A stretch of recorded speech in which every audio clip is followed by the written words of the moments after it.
إن الحمد لله نحمده ونستعينه ونستغفره ونعوذ بالله من شرور أنفسنا وسيئات أعمالنا من يهده الله فلا مضل له ومن يضلل فلا هادي له وأشهد أن لا إله إلا الله وحده لا شريك له وأشهد أن محمدا عبده ورسوله اللهم صل وسلم وبارك وانعم على سيدنا وإمامنا وقدوتنا محمد وعلى آله وصحبه وسلم تسليما كثيرا.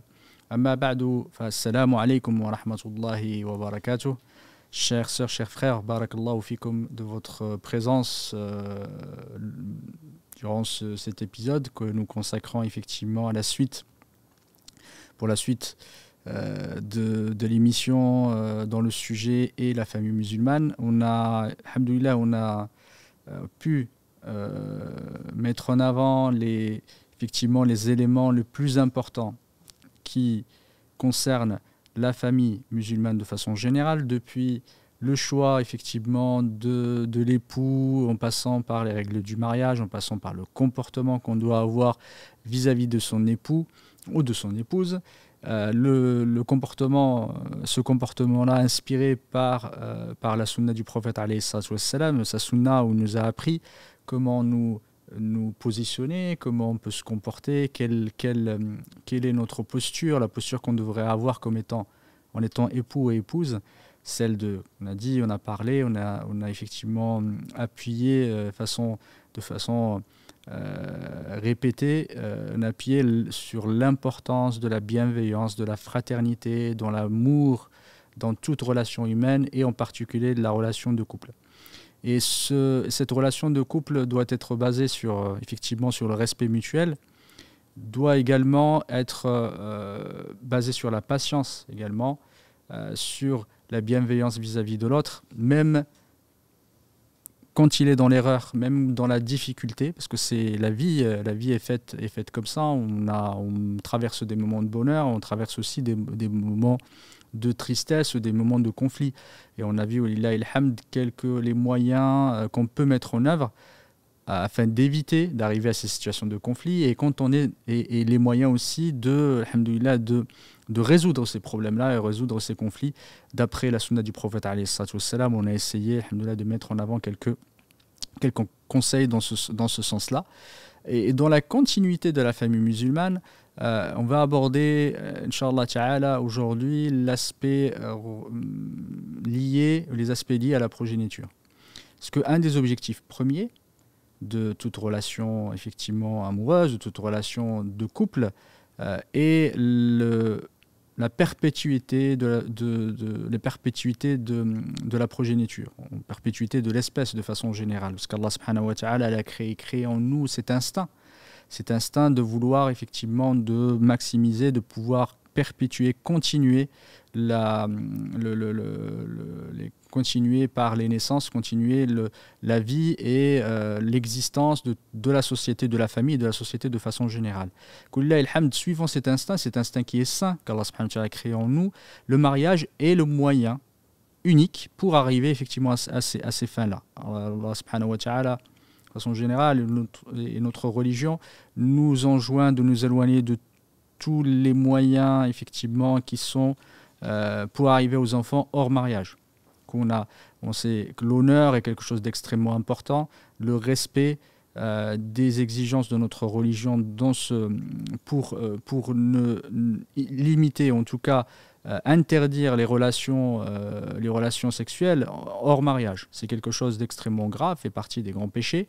Il faut faire très attention pour ne pas tomber dans ces méfaits qui amènent des méfaits beaucoup plus grands qui touchent à la fois l'individu mais aussi la société, sa stabilité, sa perpétuité. Du coup, barakallahu fikum, il faut faire très très attention. C'est pour ça que la religion nous a enjoint, nous a encouragé à nous marier. Et le mariage peut être une obligation pour certains qui craignent de tomber dans le haram, de tomber dans la fornication, qui est un péché majeur, qui est un péché important dans l'islam. Il faut effectivement éviter le plus possible toute cause, tout moyen qui peut nous amener à là. Et le mariage est une façon de nous préserver, de préserver notre chasteté, de préserver aussi notre honneur. Et alhamdoulilah, dans le suivi de cet instinct-là, la progéniture, est une façon aussi d'apporter du bonheur à la famille, d'apporter le bonheur aussi au couple. Et ça amène aussi des responsabilités, des droits et des devoirs importants. Ce n'est pas seulement avoir une progéniture pour se faire plaisir, parce que ça fait partie des réjouissances qu'on peut effectivement, qu'on a sur cette vie. Qu'Allah subhanahu wa ta'ala dans le Coran a dit وَالَّذِينَ يَقُولُونَ رَبَّنَا هَبْ لَنَا مِنْ أَزْوَاجِنَا وَذُرِّيَّاتِنَا قُرَّةَ أَعْيُنٍ وَاجْعَلْنَا لِلْمُتَّقِينَ إِمَامًا. Ils disent, ceux qui disent au Seigneur, donne-nous, offre-nous, effectivement, donne-nous des enfants, des femmes, effectivement, des épouses et des enfants qui seront une source de réjouissance pour nous, effectivement, et qui seront réjouissance pour notre œil. C'est une image, Qurratul A'yun, c'est une réjouissance pour que l'œil ne voit plus autre chose. Effectivement, c'est une forme, c'est une source de réjouissance et de joie, le fait d'avoir des enfants. وَجْعَلْنَا لِلْمُتَّقِينَ إِمَامًا, et fait de nous des modèles de piété, ou fait de nous des exemples de piété pour les autres. Du coup, la piété est importante. Ce n'est pas seulement la réjouissance dans cette vie, mais il faut que cette réjouissance-là, qu'elle ait toujours un objectif majeur, ou un objectif unique, celui d'atteindre la piété, celui d'atteindre la droiture et de continuer de cheminer sur le droit chemin. Les enfants, ce n'est pas une finalité en soi. C'est Allah subhanahu wa ta'ala nous a effectivement a créé en nous cet instinct, comme j'ai dit tout à l'heure. C'est une façon aussi pour étendre et pour via nos enfants, via ces générations-là, effectivement, qu'on va éduquer, qu'on va mener dans le droit chemin, qu'on va accompagner dans le chemin de la vertu, dans le chemin du bien, ils vont être aussi un moyen de diffuser et de faire perpétuer le bien dans nos sociétés. C'est un vecteur de bien et de bienfaisance, toute forme de bienfaisance. C'est dans cet objectif-là. Ce n'est pas seulement j'ai des enfants pour avoir des enfants vis-à-vis des autres, dire oui j'ai des enfants pour que ça m'apporte du bonheur. Ce n'est pas ça l'objectif. L'objectif c'est toujours quand on fait quelque chose, c'est pour atteindre l'agrément d'Allah subhanahu wa ta'ala et toujours être dans le chemin de bien, le chemin unique, le chemin de la droiture. Et ça c'est très important de le réfléchir, enfin de l'avoir en tête et prendre du recul sur ce qu'on fait. Le fait d'avoir des enfants, il faut absolument être sincère dans son intention, prendre, comme j'ai dit, du recul à chaque fois quand on fait des choses, et même des choses qui sont permises parfois, le fait de mettre une bonne intention, transforme effectivement cet élément, cette chose qui est permise, la transforme en un bien, on va la transformer en quelque chose effectivement qui va être méritoire. Et ce mérite d'avoir les enfants ce mérite-là réside grandement dans l'intention, dans la sincérité qu'on y met et dans l'éducation et dans le travail qu'on va mener pour accompagner ces enfants-là, accompagner notre progéniture vers l'objectif qui est atteindre le paradis. Nous, on se marie effectivement pour les raisons d'amour, les raisons d'avoir un bon compagnon qui va nous accompagner dans la vie, qui va être à nos côtés, qui va être un support, un soutien pour nous, mais aussi pour avoir cette progéniture qui va faire agrandir la famille et qui va nous amener tous ensemble, on va s'entraider. On va s'entraider dans le bien, on va s'entraider pour atteindre l'agrément d'Allah subhanahu wa ta'ala. Et ça amène, comme j'ai dit tout à l'heure, des responsabilités. Parce que les enfants, enfin, la responsabilité, ça amène aussi un danger pour nous. Parce qu'Allah subhanahu wa ta'ala dit وَاعْلَمُوا أَنَّمَا أَمْوَالُكُمْ وَأَوْلَادُكُمْ فِتْنَةٌ وَإِنَّ اللَّهَ عِنْدَهُ أَجْرٌ عَظِيمٌ. Allah subhanahu wa ta'ala dit, sachez que vos biens et vos enfants sont une épreuve pour vous. Et dans le sens fitna, disent les ulama, le fitna vient de l'arabe, le verbe du fi'l fatana. C'est quand tu prends effectivement, c'est quand tu prends quelque chose et que tu la brûles, tu la mets au feu. Et ça vient de cette tradition d'orfèvre. Quand on prend du métal, on va le chauffer, atteindre des températures hautes, pour séparer le métal des déchets. Et la fitna dans ce sens, parce qu'elle peut avoir d'autres sens. Ça peut avoir le sens du mal, ça peut avoir le sens de l'égarement et d'autres. Mais dans ce sens-là, Allah subhanahu wa ta'ala nous dit que c'est une épreuve, c'est un examen. C'est un examen pour pouvoir reconnaître les bons des mauvais. C'est une façon aussi de nous mettre devant nos responsabilités et de voir comment on peut s'en sortir, parce que chaque examen, effectivement, est une épreuve, quelque chose qui est dur, ce n'est pas facile, mais peut être aussi éprouvé par des choses qui sont réjouissantes, peut être éprouvé seulement par le bien, on peut être éprouvé aussi par le mal, mais on peut être éprouvé aussi par quelque chose de bien, quelque chose qui est réjouissant. C'est notre façon de réagir derrière. Comment on va appréhender ce qu'on va avoir? Est-ce qu'on va profiter sans remercier Allah subhanahu wa ta'ala, sans être reconnaissant, sans effectivement prendre en considération la chance que nous avons, l'opportunité qu'Allah subhanahu wa ta'ala nous donne, et on va complètement s'abandonner dans les réjouissances d'ici-bas et ne pas se rappeler que ce que j'ai, qu'Allah subhanahu wa ta'ala m'a donné, n'appartient qu'à Allah, c'est Allah qui me l'a donné. Et c'est une façon, pour moi, un moyen d'atteindre l'agrément d'Allah subhanahu wa ta'ala, est une façon de remercier Allah subhanahu wa ta'ala pour les biens qu'il m'a donné. Ce n'est pas une fin en soi. Et quand je suis éprouvé par quelque chose qu'on perçoit comme étant un mal, ce n'est que pour m'aider à être meilleur. Une façon aussi peut-être de me punir, effectivement, c'est une forme de punition, c'est une forme aussi de rappel.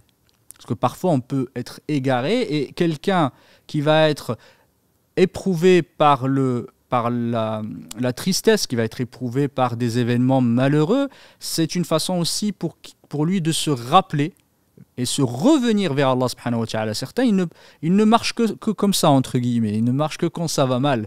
Effectivement, ils ne se rappellent d'Allah qu'au moment qu'ils sont dans la difficulté. Et c'est Allah subhanahu wa ta'ala qui donne cette opportunité par sa miséricorde. C'est la clémence d'Allah subhanahu wa ta'ala. Il faut remercier Allah parce qu'il y a encore de l'espoir en nous si Allah subhanahu wa ta'ala nous éprouve de cette façon. Et dans l'autre sens, certains, effectivement, remercient Allah subhanahu wa ta'ala quand ils sont bien, ils vont être dans la reconnaissance, ils vont toujours se rappeler Allah subhanahu wa ta'ala, ils vont être reconnaissants. Et dans l'autre sens, ceux qui sont éprouvés par le mal vont être des gens qui vont patienter et qui vont être prêts face à l'adversité et ils vont continuer, alhamdoulilah, dans la patience. Il faut qu'on soit conscient que quand on a nos enfants, c'est une responsabilité avant que ça soit un bonheur. De façon générale, c'est une responsabilité pour nous, pour les éduquer, etc. Et ça peut être aussi un danger pour nous, comme Allah subhanahu wa ta'ala nous l'a dit. Dans un autre verset, il a dit qu'effectivement, les enfants peuvent, parmi nos femmes et nos enfants, il peut y avoir des ennemis. Et Allah subhanahu wa ta'ala nous dit de nous prendre garde. Des ennemis dans quel sens? Des ennemis, ça peut être aussi une façon pour nous un moyen, ou en tout cas une cause, de nous dévier du droit chemin. Ça peut être une cause de nous divertir ou nous éloigner, nous dévier du chemin qu'on doit prendre, celui de l'obéissance à Allah subhanahu wa ta'ala, celui de l'adoration à Allah subhanahu wa ta'ala. C'est pour ça qu'il faut faire très très attention par rapport à ça. Certains, ils délaissent leurs obligations, ils délaissent le fait d'aller à la prière pour s'occuper de leurs enfants tout le temps. Effectivement, ils vont délaisser l'obligation première, ce qui est celle d'ordonner le bien, effectivement, et d'éloigner et de protéger leur famille du mal. Et ça, c'est une obligation. Allah subhanahu wa ta'ala a dit protégez-vous, vos enfants, du feu de l'enfer. C'est de les protéger de quoi? De les protéger du péché, de les protéger des causes du courroux d'Allah subhanahu wa ta'ala et de sa colère. Et ça, parfois, on l'oublie parce qu'on ne recherche que le bonheur de nos enfants. On recherche effectivement qu'ils n'aient pas de problème, qu'ils réussissent dans la vie, qu'ils réussissent matériellement. Mais ce n'est pas le plus important.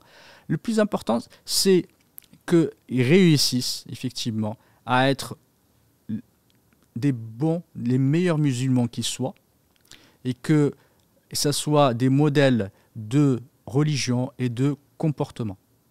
C'est ça notre objectif premier. Et que nos enfants soient un soutien pour nous, un support dans cette vie et dans l'au-delà.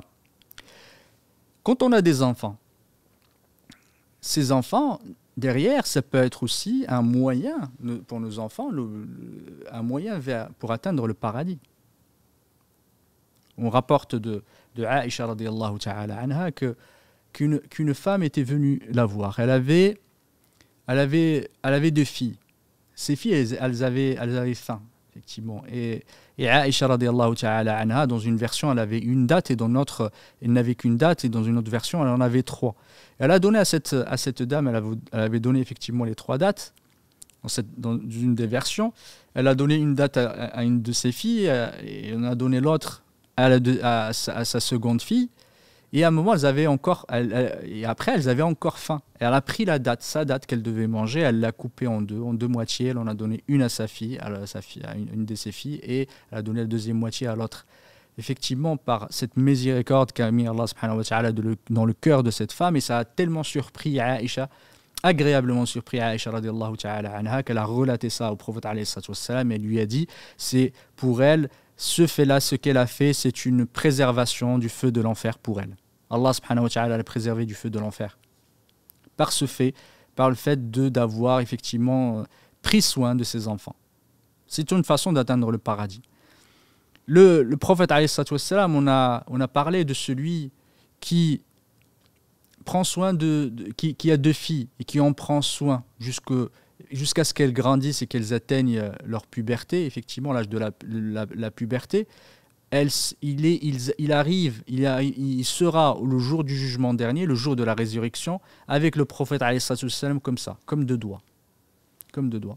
Dans notre version, effectivement, le fait de prendre soin, de faire grandir 2 filles jusqu'à ce qu'effectivement elle se marie ou jusqu'à ce qu'elle atteigne sa puberté, c'est une porte, c'est une façon d'atteindre le paradis et de se préserver de l'enfer. Ne soyez pas triste parce que vous avez des filles. Alhamdoulilah, c'est un heureux événement, que ce soit une fille ou un garçon. Alhamdoulilah, c'est Allah subhanahu wa ta'ala qui nous a décrété, qui nous a donné cette opportunité-là, c'est celui qui nous a offert, que ce soit fille ou garçon. On rapporte de Aïcha radiyallahu ta'ala anha, quand elle venait, quand il y avait un enfant qui naissait dans sa famille, elle venait demander à la famille, elle ne leur demandait pas si c'était une fille ou un garçon. Elle leur demandait est-ce qu'il est né en bonne santé. Et quand il lui disait oui, elle remercie Allah subhanahu wa ta'ala. Et ça, c'est un point important, remercier Allah subhanahu wa ta'ala, parce que c'est lui qui nous donne. C'est lui qui nous donne. Et dans tout acte, effectivement, un acte conjugal, acte sexuel qu'on fait avec notre épouse, il faut que l'intention, la bonne intention, elle soit notre premier ressort. C'est ça qui est important. Allah subhanahu wa ta'ala, on dit dans Surat al-Baqarah, فَالْآنَ بَاشِرُوهُنَّ وَابْتَغُوا مَا كَتَبَ اللَّهُ لَكُمْ الآن فباشروهن وابتغوا ما كتب الله لكم. C'est qu'effectivement maintenant vous pouvez avoir des relations. Maintenant vous pouvez avoir des relations avec elles pour obtenir ce qu'Allah subhanahu wa ta'ala vous a prédestiné. Cette prédestination, c'est Allah subhanahu wa ta'ala qui sait pourquoi il nous donne et dans quel objectif. Et c'est Allah subhanahu wa ta'ala qui connaît quel est le ressort ou quel est le sort de nos enfants, quel est notre propre sort. Et du coup, l'important, c'est d'être compté sur Allah subhanahu wa ta'ala et d'être lié, de revenir vers Allah subhanahu wa ta'ala dans toutes choses. Et revenir vers Allah subhanahu wa ta'ala dans notre désir profond, dans notre désir d'avoir des enfants et dans le chemin qu'on mène effectivement avec nos enfants. Ce chemin qui est long parfois, cette longue aventure, il faut que notre référent ou notre référence soit le Coran et la Sunna du prophète alayhi salam. Le Coran, le Kitab Allah, le livre d'Allah subhanahu wa ta'ala et sa Sunna. Et qu'on suive à chaque fois dans tous nos pas.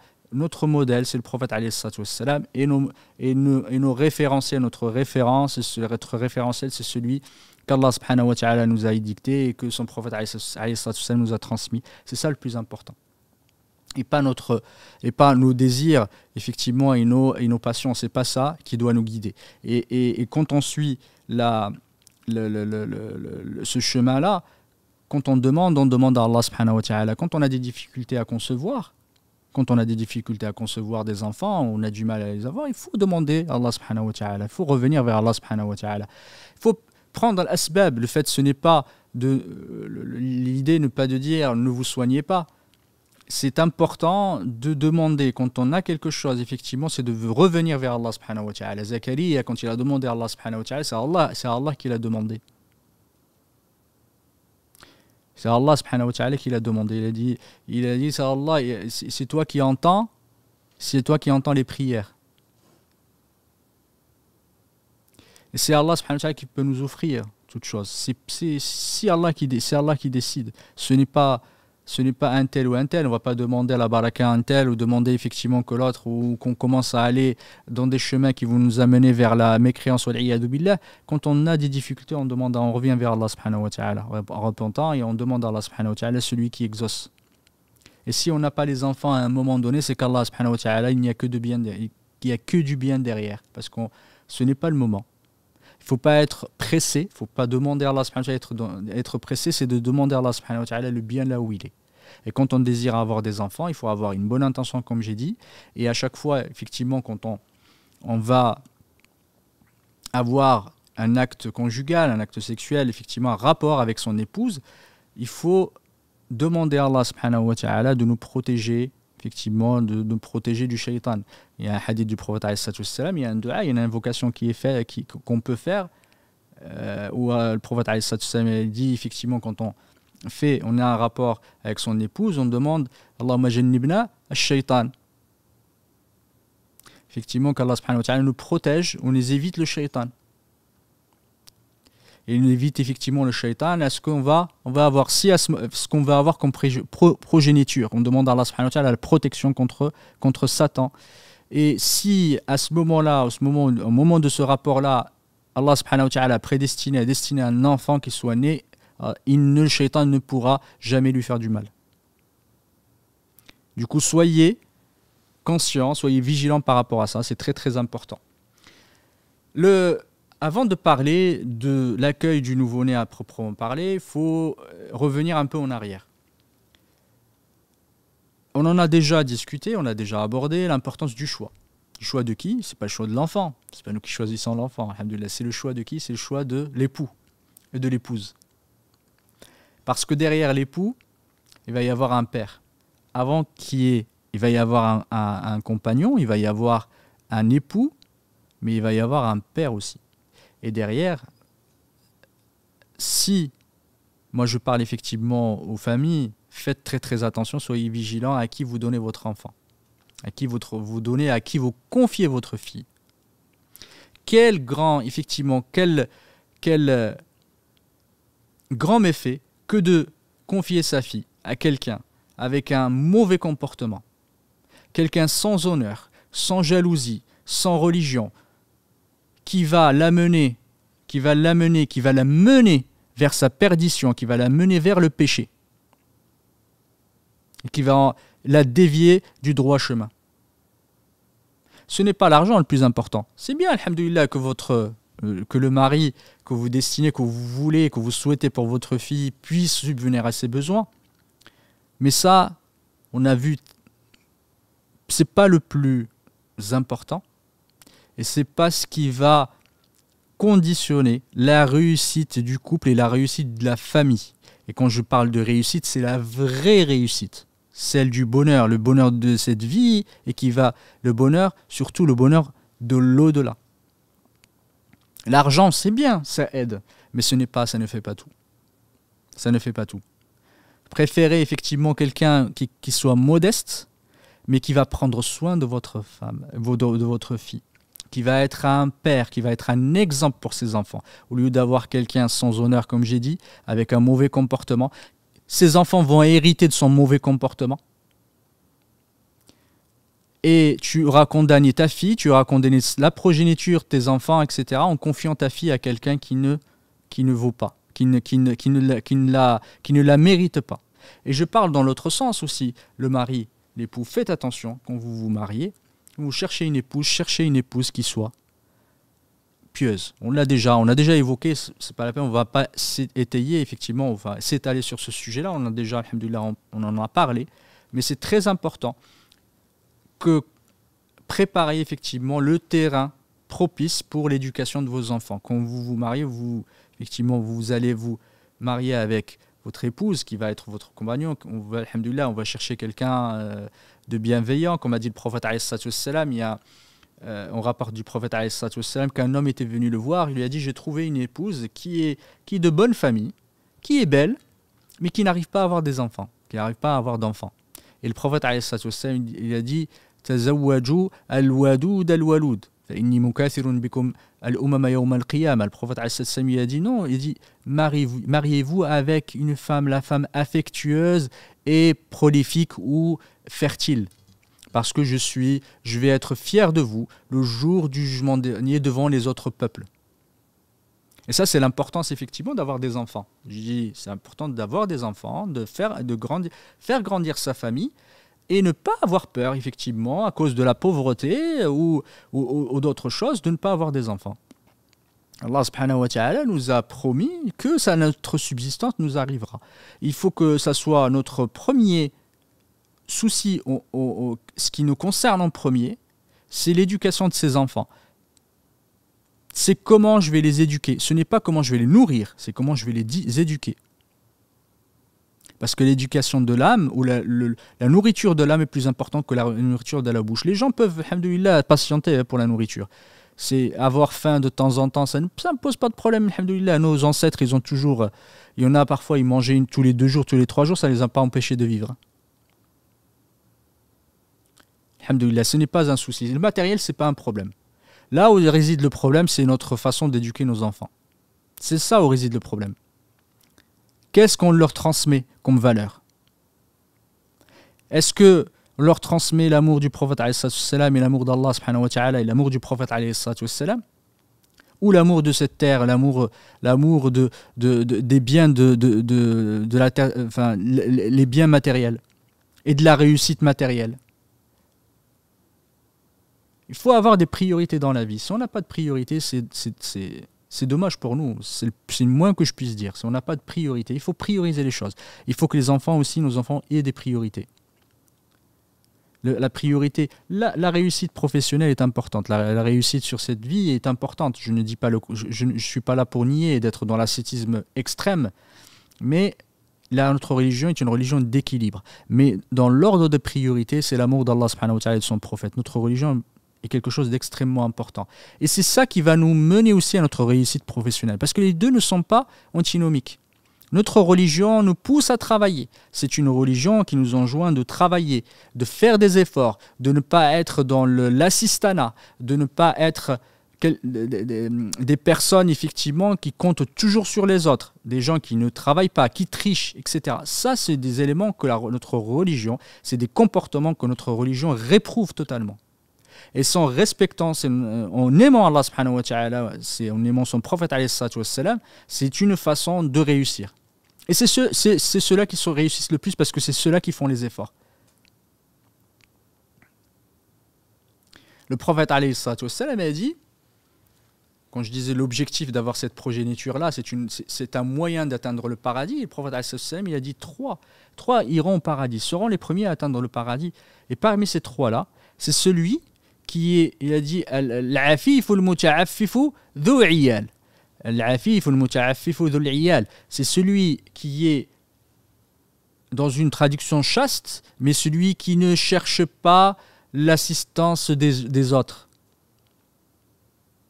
Et qui a des enfants. C'est celui qui a des enfants, mais qui est pauvre, il peut être pauvre, mais qui ne cherche pas l'assistanat, qui ne cherche pas l'aumône de l'autre. Le muta'affif. Il n'a pas trop les moyens, mais il est dans le travail. Il travaille. Il n'arrive pas à joindre les deux bouts, mais il ne lâche pas l'affaire, comme disent les jeunes. Il ne lâche rien. Il n'est pas là au chevet, effectivement, à être dans l'assistanat, à attendre les allocations familiales ou avoir des enfants pour avoir les allocations familiales. Mais il faut se poser des questions des fois. On ne va pas avoir des enfants pour avoir des allocations familiales. C'est aberrant. On n'a pas des enfants et on reste à ne pas travailler. On attend que la société nous aide à élever nos enfants. C'est le contraire de l'esprit d'un musulman. Le musulman, c'est un musulman quelqu'un de travailleur. On rapporte effectivement, même s'il y a des divergences là-dessus, on rapporte que le travail est une adoration. On a déjà parlé de ça, l'activité. L'islam nous pousse à être actif. La religion, vous voyez, être actif. Du fajr, tu te réveilles le fajr, tu vas prier ton doha, tu pries le dor. On est toujours dans l'activité. Et on travaille. Le prophète ﷺ était quelqu'un qui travaillait.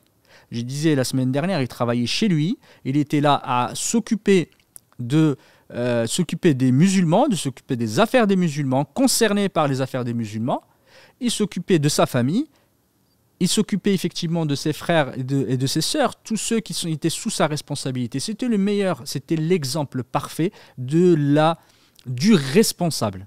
Et nous, il faut qu'on suive l'exemple du prophète ﷺ pour qu'on soit l'exemple parfait, enfin l'exemple le plus parfait possible, même si on est toujours perfectible, on fait toujours des fautes, mais il faut qu'on soit responsable et responsabilisé. Et pas faire les choses effectivement comme ça, enfin sans être... sans objectif, sans réfléchir, sans planifier. La planification n'a jamais été quelque chose de mal. Compter sur Allah subhanahu wa ta'ala et croire en le destin ne veut pas dire ne pas planifier. Ce n'est pas antinomique. Il ne veut pas dire anticiper les choses, travailler, préparer. N'attendez pas au dernier moment pour faire les choses. Ce n'est pas du tout contraire à notre religion, ce n'est pas du tout contraire à l'islam. C'est plutôt dans l'esprit de l'islam. Le prophète, pour préparer sa hijra, il ne l'a pas fait au dernier moment. Il ne s'est pas réveillé le matin en se disant, tiens, on y va, on va aller à la hijra. Ils ont préparé. Ils savaient par quel chemin, ils ont préparé avec Abu Bakr, etc. Il y a une préparation qui est faite, que ce soit à la hijra, que ce soit dans d'autres exemples. Quand on peut planifier, quand on peut anticiper, il faut le faire.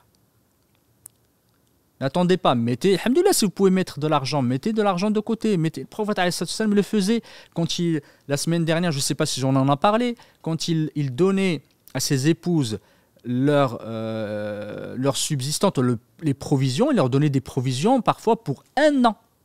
Pour 1 an. Il ne leur donnait pas au jour le jour, il leur donnait pour 1 année. Par anticipation, effectivement, en cas de difficulté, alhamdoulilah, c'est le fait. C'est pour ça que les ulama, d'après ce hadith-là, ils ont dit qu'il est recommandé, ou parfois, on va dire recommandé, mais qu'il est légiféré, le fait de mettre de côté, de mettre en place des provisions. Le prophète sallam l'a fait. Et ce n'est pas contraire au fait de compter sur Allah subhanahu wa ta'ala, ou le contraire au principe de tawakkul. Du coup, le fait d'avoir des enfants, c'est une façon d'atteindre le paradis. Le prophète alayhi salatu wassalam a dit celui qui a 3 filles, dans un sens effectivement qu'on peut juger triste, mais on voit la patience des compagnons, on voit la patience des vrais musulmans. Le prophète alayhi salatu wassalam a dit celui qui a 3 enfants qui sont morts, ils sont morts avant d'atteindre la puberté, effectivement, qui sont encore petits, c'est une manière d'atteindre le paradis. C'est une préservation de l'enfer pour eux. Et ceux qui patientent dans ce sens. Dans un autre hadith, la femme a demandé, elle est venue voir le prophète, il dit, oui, j'ai 3 enfants qui sont décédés. Et effectivement, il lui a dit, tu atteindras le paradis. Il a dit, et si j'en ai que 2, il a dit, et même 2. C'est une façon de comprendre aussi que le fait d'avoir des enfants est une sunna aussi, d'avoir des enfants. Le prophète on a cité 3, mais c'est une façon aussi de montrer que ce qu'Allah subhanahu wa ta'ala t'a donné, ces enfants, c'est Allah subhanahu wa ta'ala qui te les a donnés, qui te les a offerts. Et également le mérite de la patience, le mérite de remercier Allah subhanahu wa ta'ala même dans la difficulté. Et qu'Allah subhanahu wa ta'ala vis-à-vis du mal externe ou mal apparent, il y a toujours une récompense derrière. Allah subhanahu wa ta'ala est juste. Il n'aime pas les injustes. Allah subhanahu wa ta'ala est juste. Dans tout ce qu'il fait, il y a du bien derrière. Il n'a jamais décrété le mal pour le mal. Et si des choses nous arrivent, c'est une épreuve pour nous et ce n'est qu'un bien pour nous. Du coup, effectivement, soyez alerte, soyez vigilants par rapport à votre désir. Pourquoi on veut des enfants? Et où est-ce qu'on veut amener nos enfants et notre progéniture? Et par quel chemin on veut les mener? C'est important. Pourquoi? Où je vais? Et comment? Par quel chemin je le fais? Inch'Allah ta'ala, on le verra plus tard. On ne va pas le faire, on ne va pas en parler de façon plus en détail aujourd'hui. Mais on espère Allah subhanahu wa ta'ala rallongera notre vie pour qu'on parle de l'éducation des enfants, le rôle d'éducateur et les moyens pour éduquer, les moyens prophétiques que le prophète alayhi salatu wassalam nous a transmis pour éduquer de la meilleure façon notre progéniture et nos enfants. Alhamdulillah, c'est une façon aussi d'atteindre le paradis. C'est aussi un support, un soutien pour nous même après notre mort. Vous connaissez tous le hadith du prophète alayhi salatu wassalam qui dit que les actions du fils d'Adam, elles s'arrêtent complètement, s'arrêtent sauf 3 choses. Et parmi les 3 choses, c'est l'enfant pieux, vertueux, qui invoquera Allah subhanahu wa ta'ala pour nous après notre mort. Comme j'ai dit, c'est un soutien. Les enfants sont des soutiens sur cette terre. Et le plus important aussi, c'est un soutien après notre mort. Parce qu'ils invoqueront Allah subhanahu wa ta'ala, ils seront reconnaissants vis-à-vis de nous. Et aussi, ils feront des aumônes pour nous. Parce qu'on les a éduqués de la meilleure façon. Si tes enfants, tu les as éduqués dans la peur, dans la détestation, dans la haine, comment veux-tu qu'ils soient reconnaissants vis-à-vis de toi pendant ta vie et après ta mort? Toi, qu'est-ce que tu recherches tes enfants? Tu recherches des enfants qui soient proches de toi, qu'ils t'aiment, qu'ils t'aident, qu'ils te soutiennent et qu'ils te supportent, mais que ça soit pendant ton vivant et après ta mort. Mais il faut le mériter, entre guillemets. Tes enfants, ils peuvent, alhamdoulilah, Allah subhanahu wa ta'ala, parfois il donne à certains, malgré leur ingratitude et malgré leur mauvais comportement, il leur donne des perles. Et c'est ça, de toute façon, des fois, on le voit. Allah subhanahu wa ta'ala, il a toujours sa sagesse. Et parfois, il offre aussi des enfants, des épreuves, qu'Allah subhanahu wa ta'ala nous préserve, des enfants extrêmement difficiles, à des parents pieux et des parents vertueux. Mais c'est une épreuve. Il faut l'accepter.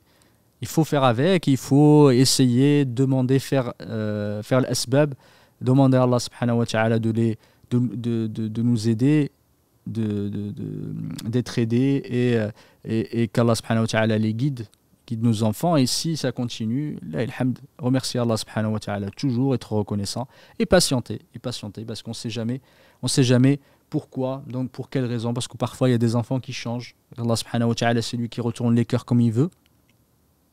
Allah subhanahu wa ta'ala retourne les cœurs. Chaque cœur, le cœur de chacun est entre les doigts d'Allah subhanahu wa ta'ala, il les retourne comme il veut. Il y a des gens qui s'endorment, qui se couchent croyants et qui se réveillent, qui se réveillent mécréants. Et le contraire aussi. C'est Allah subhanahu wa ta'ala qui empêche la personne qui préserve la personne de son cœur. Du coup, comme j'ai dit, soyez vigilants, soyez attentifs à ce que vous souhaitez faire, à quel est votre désir, et s'il y a des difficultés, revenez vers Allah subhanahu wa ta'ala, toujours et toujours et toujours, de façon continuelle. C'est Allah subhanahu wa ta'ala votre soutien premier, et c'est vers Allah subhanahu wa ta'ala que vous devez revenir à chaque fois. Là maintenant, alhamdoulilah, vous avez fait l'asbab, vous avez alhamdoulilah, vous avez fait le bon choix, la meilleure épouse. Vous, en tant qu'épouse, vous avez fait le meilleur choix. Alhamdoulilah, Allah subhanahu wa ta'ala vous a donné le meilleur des époux. Vous avez demandé à Allah subhanahu wa ta'ala le meilleur des progénitures. Vous avez fait des du'as qu'il fallait.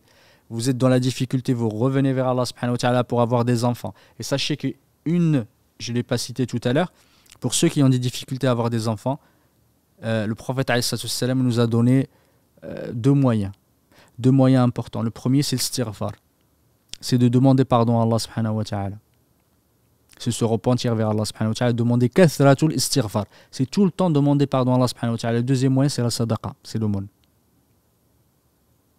Ceux qui veulent avoir des enfants, faites tout le temps demander pardon à Allah subhanahu wa ta'ala, parce qu'effectivement, si on n'a pas des enfants, c'est une façon de nous éprouver aussi. Tout le temps, quelqu'un qui est un vrai croyant demande pardon à Allah subhanahu wa ta'ala dans tous les moments de la vie et les moments de sa journée, et maximiser les sadaqas, maximiser les aumônes. Ça, c'est vraiment important. Alhamdulillah, Allah subhanahu wa ta'ala a désiré, effectivement, vous avez fait le dua qu'il fallait bien, comme on a dit, vous avez demandé, et Allah subhanahu wa ta'ala, vous devez vous protéger contre le shaitan et protéger votre progéniture contre le shaitan. Pendant l'accouchement, avant l'accouchement, pendant la grossesse, sachez que c'est Allah subhanahu wa ta'ala qui choisit est-ce que c'est un garçon ou c'est une fille, effectivement. Demander à Allah subhanahu wa ta'ala le meilleur plutôt que de demander je veux un garçon, je veux un garçon ou je veux une fille. C'est le meilleur de ce qu'Allah subhanahu wa ta'ala a choisi. Et pendant cette grossesse, soyez bienveillants vis-à-vis de vos épouses. Parfois, pendant cette période-là, il y a beaucoup de changements, beaucoup de bouleversements, on va dire hormonaux qui peuvent arriver. Du coup, soyez patients, soyez bienveillants vis-à-vis d'elles parce qu'elles sont dans un moment très difficile. Elles portent votre enfant, sachez-le. Et votre épouse, c'est votre moitié, entre guillemets, certains disent ce terme. Mais c'est quelqu'un qui vous accompagne, vous ne pouvez pas le délaisser, vous ne pouvez pas l'abandonner pendant ces moments-là, parce que c'est des moments qui sont très durs pour une épouse. Vous n'allez pas la laisser faire le ménage, être dans la difficulté, effectivement, l'accabler, alors qu'elle est, comment dire, elle est enceinte jusqu'au cou, comme disent certains. Vous faites très très attention de prendre soin de votre épouse, d'être encore plus bienveillant pendant cette période-là. Ça, c'est un conseil. Et alhamdoulilah, aussi, les épouses, je leur demande effectivement de demander à Allah subhanahu wa ta'ala, d'invoquer Allah subhanahu wa ta'ala pour vous faciliter. Le jour aussi de l'accouchement, parce que c'est un moment très très difficile, revenez vers Allah subhanahu wa ta'ala. Demandez à Allah subhanahu wa ta'ala qui vous facilite et qui vous aide. Et ayez ça tout le temps, ayez le réflexe d'invoquer Allah subhanahu wa ta'ala dans toute difficulté pour qu'Allah subhanahu wa ta'ala puisse vous faciliter. L'accueil du nouveau-né. On a un nouveau-né, la première chose qu'on doit faire quand on a un enfant qui naît, c'est quand il va arriver, c'est la première chose qui a été rapportée du prophète alayhi salam, c'est le fait de faire le adhan dans son oreille droite. Il y a une autre version du hadith qui dit que le prophète alayhi salam, effectivement, pour le Hassan, dans une version le Hassan ou le Hussein, pendant la naissance, a fait effectivement l'adhan dans leur oreille droite et l'iqama, qui est le petit adhan ou l'appel à la prière, le petit, enfin l'iqama dans l'oreille gauche. Le hadith qui dit que le prophète alayhi salam a fait l'iqama dans l'oreille gauche est un hadith très très faible. Le premier, il y a certains ulama qui l'authentifient, d'autres pas. Al-Albani rahmatullahi ta'ala alayhi, effectivement, a dit qu'il était authentique. Que de faire, vous le retrouvez aussi dans le livre d'Ibn al-Qayyim rahmatullahi ta'ala alayhi, qui est le Tuhfatul Mawdoud, fi Ahkam al-Mawlud. Ce livre-là, c'est un petit livre qui existe, que je vous conseille de lire. Effectivement, recommande le fait de faire l'adhan dans l'oreille droite. C'est une façon, alors que la première chose que l'enfant entend, c'est l'adhan qui est l'expression de l'unicité d'Allah subhanahu wa ta'ala. C'est la première chose que l'enfant doit entendre, parce qu'on souhaite que son esprit, son cœur soit empli par l'adoration d'Allah subhanahu wa ta'ala et la servitude à l'unique, Allah qui nous a tous créés. Et ensuite que ça soit un bon présage et que ça le conditionne pour la suite de sa vie. Du coup, c'est ça les bénéfices, parmi les bénéfices effectivement de prononcer le adhan, l'appel à la prière dans l'oreille de l'enfant. C'est une façon aussi de le protéger du shaitan.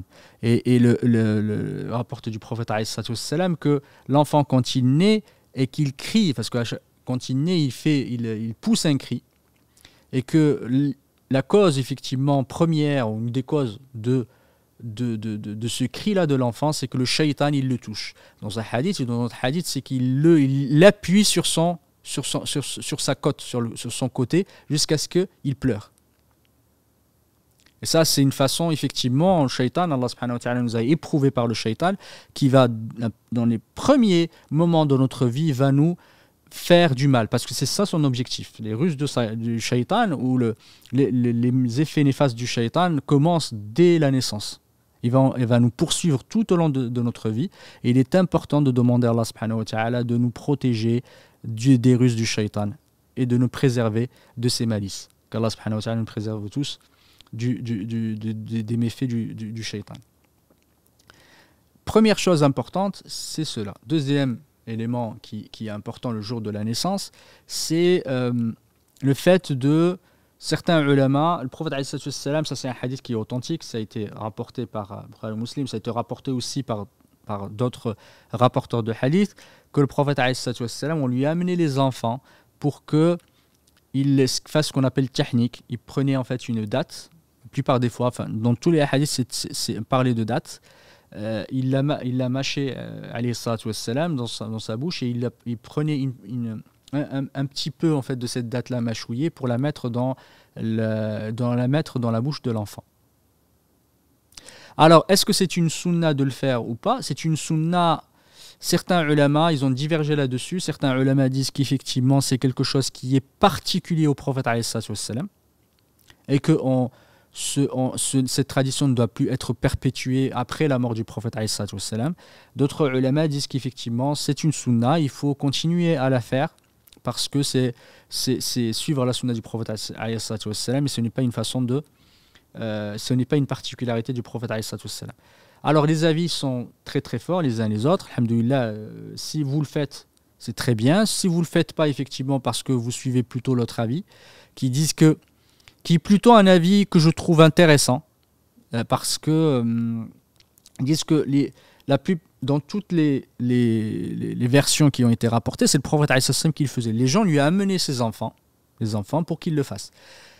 C'est une façon de bénéficier de la baraka, de la bénédiction, de la baraka, de la salive du prophète alayhi salam.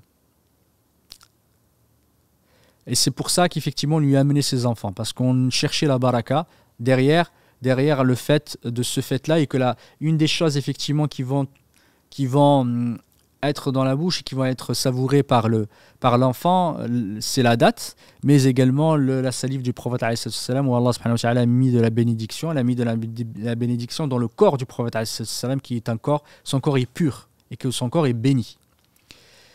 Et d'autres qui ont dit qu'effectivement il n'y a aucun rapport et qu'on peut tout à fait le faire. Mais ne faites pas l'erreur que certains font et qui a été rapportée par certains ulama, le fait d'amener les enfants à certains hommes qu'on considère comme étant pieux ou vertueux, qu'on leur demande de le faire. Ça, je vous déconseille le fait de le faire. C'est pas une sunna du prophète alayhi salam, c'est pas une sunna des compagnons du prophète alayhi salam. On n'amenait pas les enfants à Abu Bakr ou à Ali ou à Uthman ou à Abu Bakr parce qu'on croyait effectivement en leur vertu et leur haut degré. On leur demandait pas de faire ça pour leurs enfants. Si on n'a pas de date à ce moment-là, certains ulama disent qu'on peut prendre d'autres choses qui ont le goût sucré, parce que effectivement l'idée c'est que ça soit que ça les nourrisse d'une certaine manière et qu'effectivement ils soient aussi qu'ils profitent de ce goût sucré. Il y a d'autres aussi bénéfices derrière la date, des bénéfices en termes de santé, en termes de nutrition sur lesquels on ne va pas s'étaler aujourd'hui. Mais voilà, si vous avez alhamdoulilah des dates et que vous suivez l'un ou l'autre avis, moi je vous relate les deux avis. Une des choses, effectivement, c'est de donner un prénom à vos enfants. Donner un prénom à vos enfants, première chose, c'est donner les meilleurs prénoms à vos enfants. Les meilleurs prénoms, comme a dit le prophète alayhi salam, c'est Abdullah ou Abdurrahman. Ou Al-Harith, dans une autre version. Choisissez les meilleurs prénoms. Ceux qui sont effectivement qui démontrent ou qui prouvent l'obéissance, qui prouvent la servitude d'Allah subhanahu wa ta'ala, Abdullah, Abdurrahman, Abdul Karim, etc. Ça prouve ou ça démontre effectivement ta servitude vis-à-vis d'Allah subhanahu wa ta'ala, que tu es un serviteur d'Allah. Peut être aussi d'autres prénoms. Le hadith qui est rapporté, c'est celui-ci, mais on peut effectivement choisir d'autres prénoms. C'est les prénoms les noms des sahaba, les noms des prophètes, les noms des sahaba radiyallahu ta'ala anhum, des savants, des grands savants qui nous ont précédés, parce derrière on recherche effectivement une sorte de lien avec eux, et que en leur donnant leur nom, on espère effectivement qu'ils soient aussi vertueux qu'eux, on espère vis-à-vis de ces ulama. Mais alhamdoulilah, choisissez les meilleurs noms, les meilleurs prénoms pour vos enfants, des prénoms faciles à porter, qui leur cause pas des problèmes derrière, parce qu'un prénom, ça suit la personne toute sa vie. Du coup, choisissez des bons prénoms pour vos enfants. Il y a certains prénoms qui ont été rapportés comme étant interdits à porter. Le prophète interdit aux enfants d'appeler Yassar, Rabah, etc. Il a changé le prénom de certains compagnonnes, effectivement. Il y en a qui s'appelait Asiya, le prophète a changé son nom. Il y en a qui s'appelait Barra, le prophète a changé son prénom Zaynab. On peut l'appeler l'enfant le jour de sa naissance. Il y a un hadith qui a rapporté que le prophète effectivement a donné un prénom le jour de la naissance et a appelé l'enfant d'un des compagnons qui a été amené l'appeler Ibrahim le jour de la naissance. Ça peut être le 3e jour, ça peut être aussi le 7e jour, le jour où on fait la aqiqa. Là, il nous reste 10 minutes, je vais aller assez rapidement. Je ne vais pas rentrer dans la divergence, dans des explications trop détaillées, mais vous expliquer dans les grandes lignes ce qui est important. On a parlé du fait de donner un prénom, un bon prénom, un prénom effectivement qui va suivre et qui ne va pas être une tare pour votre enfant. Le prénom peut être le 1er, le 3e ou le 7e jour. Autre élément important, le 7e jour, c'est ce qu'on appelle l'aqiqa. C'est l'aqiqa ou le nasika dans une autre version. Certains l'appellent tamima et autres. Du coup, c'est pas tamima, l'aqiqa ou le nasika. L'aqiqa arrive le 7e, ça peut être le 7e quand on dit le prophète le 14e ou le 21e jour. L'aqiqa, c'est le fait de sacrifier pour un garçon 2 ovins ou caprins, chatan, et pour la fille, un ovin ou un caprin. Quand on appelle ovin ou caprin, c'est un mouton, une brebis ou une chèvre ou un bouc. 2 pour le garçon et un pour la fille. Ça, c'est un hadith qui a été rapporté du prophète. Chez les Malikites, c'est pareil pour l'enfant, pour le garçon ou la fille, mais d'une grande partie des ulama, c'est plutôt 2 pour le garçon et 1 pour la fille. Il faut que ça soit sous les mêmes conditions que ceux qu'on va sacrifier pour l'udhiyya. Il ne faut pas que ça soit qu'elle soit blessée, qu'elle ait un œil crevé entre guillemets, qu'elle ait l'arja, celle qui boite, etc. Du coup, il faut suivre les mêmes conditions que ceux de l'udhiyya, selon une bonne partie des ulama. On le fait ça le 7e jour. Comme j'ai dit, si c'est pas possible, le 14e, si c'est pas possible, le 21e jour. Et après, on peut le faire à n'importe quel moment. Et même, il est même recommandé pour certains qui a su que ses parents n'ont pas pu faire la aqiqa, il est conseillé de le faire pour lui-même. Certains ulama le précisent. On rapporte du prophète qu'il l'a fait pour lui-même. La aqiqa étant quelque chose d'important, c'est une sunna mu'akkada, une sunna très importante ou très recommandée. Certains ulama disent que le fait selon les malikites, la sunna mu'akkada, c'est c'est un degré entre ce qui est recommandé et ce qui est obligatoire. Et le fait celui qui la délaisse commet un péché quand même. Mais bon, on va dire qu'effectivement, c'est quelque chose de très très important. Le prophète il dit « Kullu mawloudin rahinun murtahinun bi'aqiqati » c'est chaque enfant est, on va dire, lié à sa aqiqa, dans le sens où il est prisonnier, emprisonné, il ne peut pas atteindre soit la bonté, soit le bien, certains ulama, ou le fait de l'intercession, ou d'atteindre l'intercession, ou même ils disent qu'on ne peut pas profiter pleinement de l'enfant tant qu'on ne lui a pas fait. Effectivement, cette aqiqa-là, c'est très très important de la faire. C'est une façon aussi de s'émanciper, c'est une sorte de rançon vis-à-vis du shaitan. Parce que le shaitan va nous suivre. Certains ulama disent effectivement ce sens-là. Et c'est très important de la faire. Celui qui n'a pas les moyens, alors on ne va pas, la yukallifullahu nafsan illa wus'aha, alhamdulillah, quand il pourra le faire, il le fera. On rapporte même d'Imam Ahmed qui dit qu'on lui a demandé est-ce que quelqu'un pourra emprunter pour faire la aqiqa. Il a dit j'espère qu'il n'y aura pas de mal en ça, en le faisant, parce que c'est quelque chose d'important effectivement pour l'enfant, et c'est une façon de le libérer parce qu'il est emprisonné tant que mahbous, marhoun, rahina en arabe, ça peut être quelqu'un qui est prisonnier, captif, et ça peut être aussi quelque chose qui est gagé. Quand une maison qui est gagée, vous ne pouvez même pas en profiter parce qu'elle est gagée. Vous ne pouvez pas la vendre, vous ne pouvez pas la donner, vous ne pouvez rien en faire parce qu'elle est gagée. Et c'est comme votre enfant, il est gagé tant que vous n'avez pas fait la aqiqa.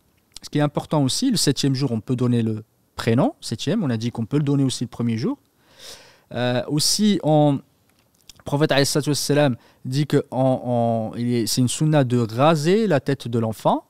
Et dans une version, dans un hadith, dans un autre hadith, il a dit qu'on rase la tête de l'enfant et on donne en poids, on donne en argent, effectivement, en poids d'argent. L'argent, c'est le métal, en contrepartie du poids des cheveux qui ont été rasés. On prend effectivement les cheveux, on les pèse, ça fait 2 grammes, 3 grammes, 4 grammes, on donne 4 grammes, l'équivalent de 4 grammes d'argent. Il y a dans une version du hadith, c'est effectivement écrit de l'or, mais ce hadith-là est faible. Le hadith qui est authentique, c'est celui qui cite l'argent, le fidda, ou le wariq. Du coup, ça c'est une sunna aussi, raser la tête de l'enfant et donner le poids en poids d'argent, le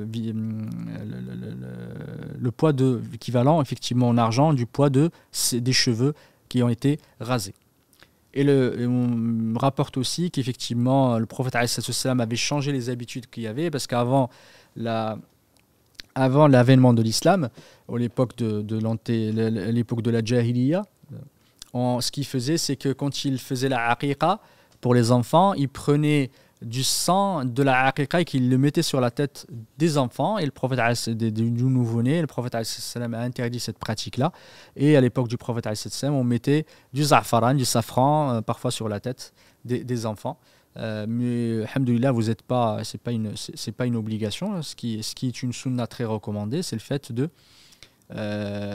faire la aqiqa. La sunna aussi, comme j'ai dit, c'est de raser les cheveux de l'enfant à cet âge-là. L'autre sunna qui est importante le 7e jour, et qui peut être faite plus tard, c'est une sunna mu'akkada selon une bonne partie des ulama, c'est une obligation selon la majorité, chez les malikites et d'autres, c'est le khitan, c'est la circoncision.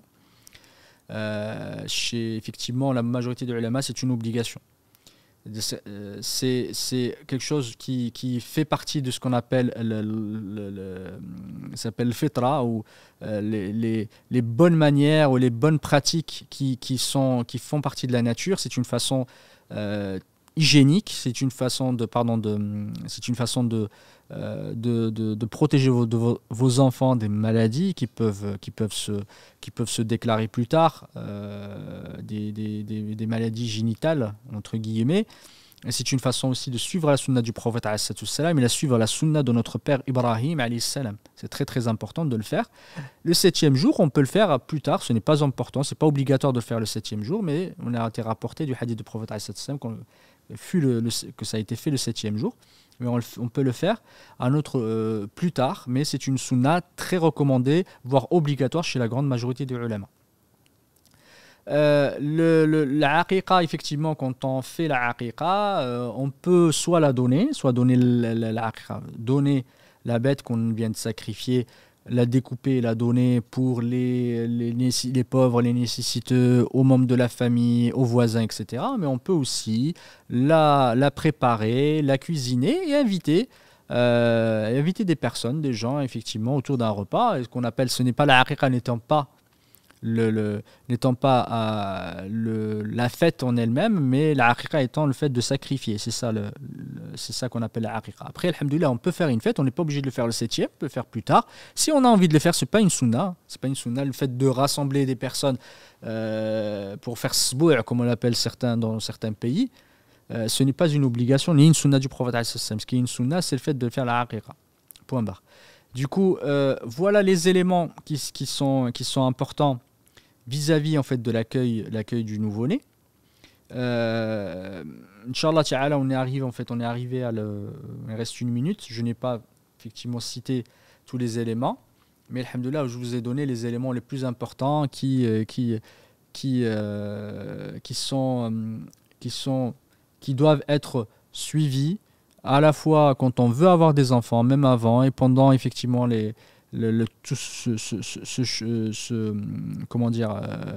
pendant en fait la naissance du nouveau-né, quel comportement on doit avoir, quelles sont les actions qu'on doit avoir. Du coup, alhamdoulilah, on arrive effectivement à la fin. Je ne sais pas s'il y a des questions, Karim. Il n'y en a pas. Alhamdoulilah. En tout cas, si vous avez des questions vis-à-vis de ce cours-là ou peut-être des questions sur d'autres éléments liés à la famille. En tout cas, je vous remercie tous. Qu'Allah subhanahu wa ta'ala vous récompense par le meilleur pour votre présence. Je remercie le frère Karim.